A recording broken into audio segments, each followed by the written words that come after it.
Do you believe that the government should have control over what you can see online?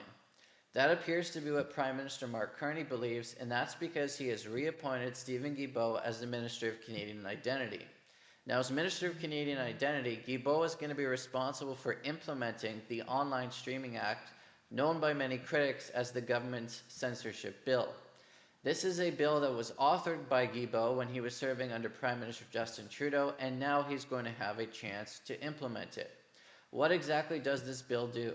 Well, according to the government itself and government officials, it will allow the government to instruct online streaming providers to manipulate their algorithms to decide what we consumers see first and what we see last in our streaming feeds based on Canadian content standards.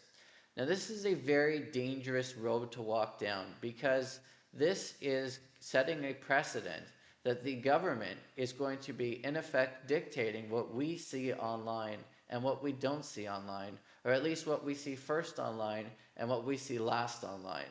This is the kind of stuff you expect to see in banana republics or totalitarian regimes, not in democracies like Canada. The Online Streaming Act is also dangerous for another reason. It imposes a 5% surtax on streaming services profits, which will then be distributed through local media slush funds. Now, if you add that 5% surtax that's going to be implemented with the fact that these streaming providers are going to have to manipulate their algorithms according to government standards, we could see more streaming providers exit the Canadian marketplace. We already have streaming providers like Hulu that are not in the Canadian marketplace, largely because of overregulation and the fact that our marketplace is just not profitable enough. And so adding these two heavy, burdensome requirements that these companies will not want to fulfill is dangerous and could make our marketplace even smaller and have consumers having even less choice and paying more for their services.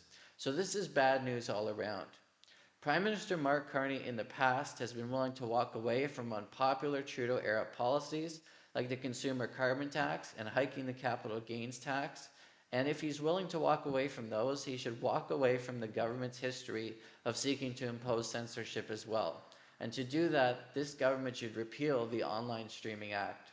We do not want to go down a road where the government and government officials have the ability to instruct private companies to manipulate their algorithms according to government standards. That is something you would expect to see in a banana republic or a totalitarian regime, not something we should see in Canada. So again, Mark Carney, one of his top priorities should be repealing the Online Streaming Act, not giving Steven Guilbeault the power to implement it according to his own will.